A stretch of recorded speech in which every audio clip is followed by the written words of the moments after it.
the 24th.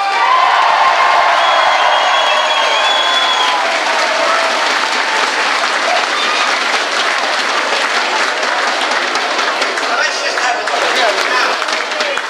Now, let me just take you through a couple. Let's just go back and do a little bit of history. Here in Ontario, we don't have to imagine what Stephen Harper's Canada will look like. I'm just going to ask you to think back a little bit. Think back to the early 1990s. Think back to the era of runaway deficits. Think back to the time when social programs were under attack. Think back to the time when services were cut, when schools and hospitals were ignored, all in the name of common sense.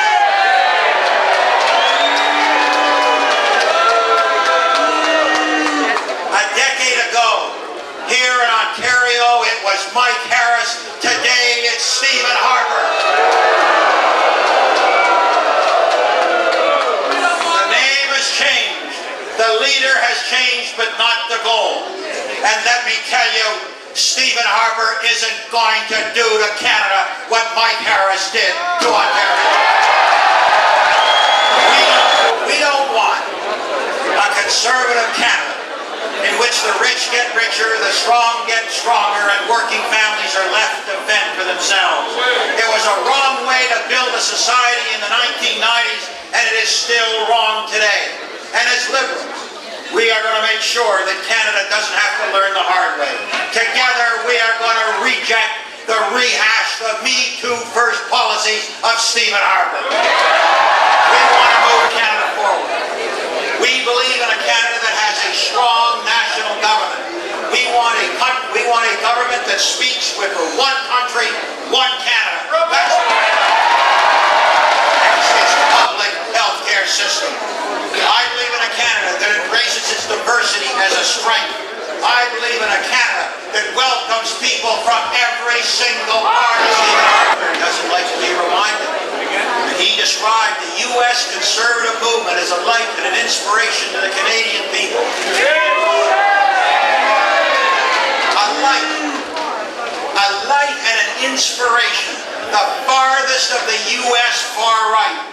That's what Stephen Harper means when he says it's time for a change in Canada. Well, let me tell you something, Mr. Harper. That's not the kind of change that Canadians want. America is our neighbor. It is not our nation. We built this country on our values. We built this country. All of you are here tonight because of our values, Canadian values. And those are the values that we are going to protect. We protected them yesterday. We will protect them today. We will protect them tomorrow. And we will protect them all.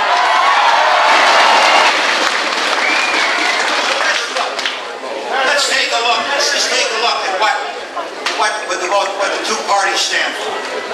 Mr.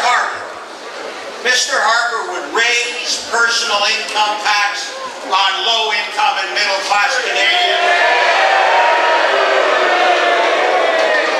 Well, we're going to cut taxes. We have cut taxes, and we will continue to cut taxes so that working families have more money in their pocket. Mr. Harper says that he'll do everything to crack down on gun crime. Everything except deal with guns. Well, we're putting in a handgun ban, and we're going to make Toronto and Ontario and Canada's streets safe for Canadians. Stephen Harper has made a promise a day in this campaign. He's told us what he'll do, but he refuses to tell us how he will pay for it.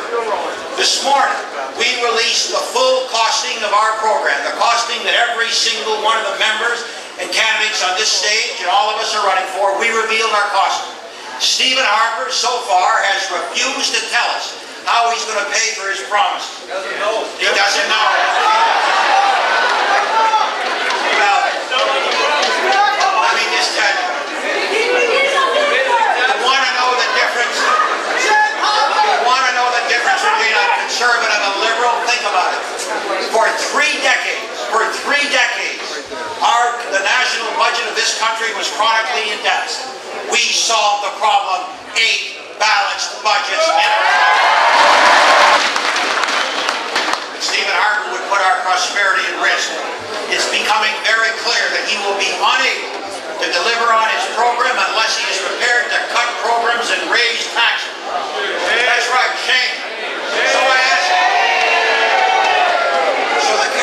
So the question that Canadians now have to ask themselves, the question that Canadians have to ask themselves right across this country, is what more will Stephen Harper cut? Will he renege on our commitment to help cover the costs of tuition for post-secondary students? For young students who want to go to college or to university and who are looking for help, we've said that we're going to give them, over a 4-year program, $6,000. For low-income students, $12,000.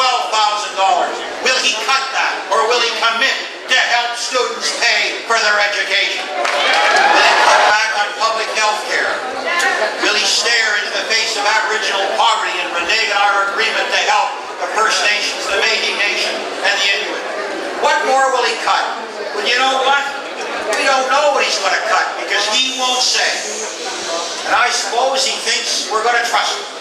But you know, the strange thing about this campaign is that Jack Layton does trust Stephen Harper.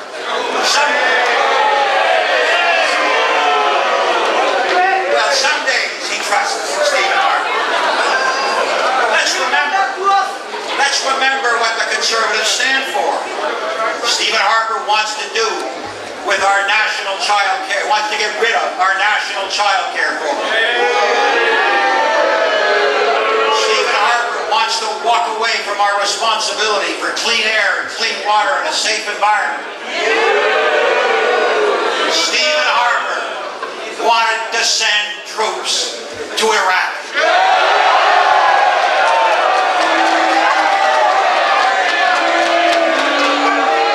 That's Stephen Harper's idea of Canada. Jack Layton could support that. Shame on him. There is only one political party who can be counted on to fight for a progressive and generous vision of the future. There is only one party who will fight for Canada.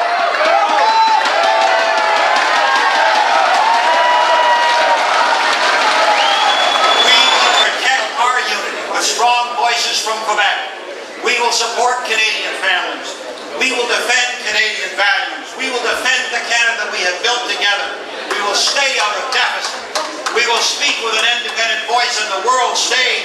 We will speak for Canadians. We will speak for anybody who has any doubt about the importance of the Canadian Charter ought to be in this room.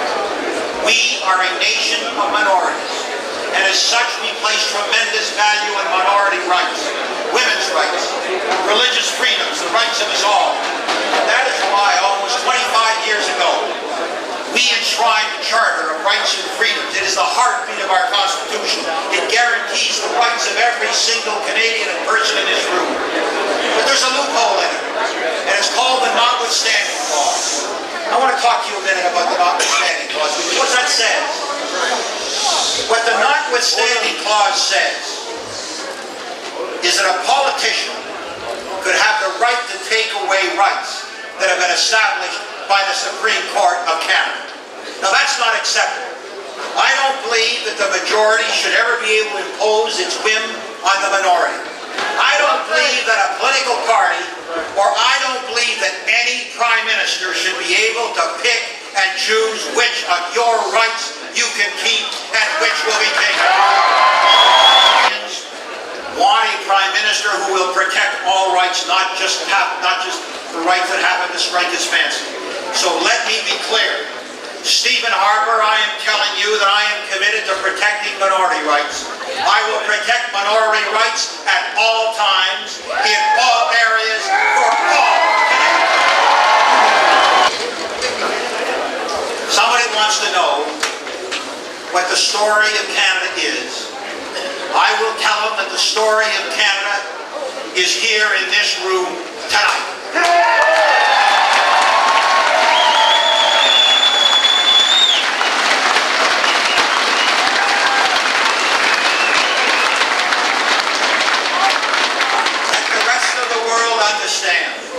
Let the rest of the world understand that this room tonight is an indication of what we can achieve by working together.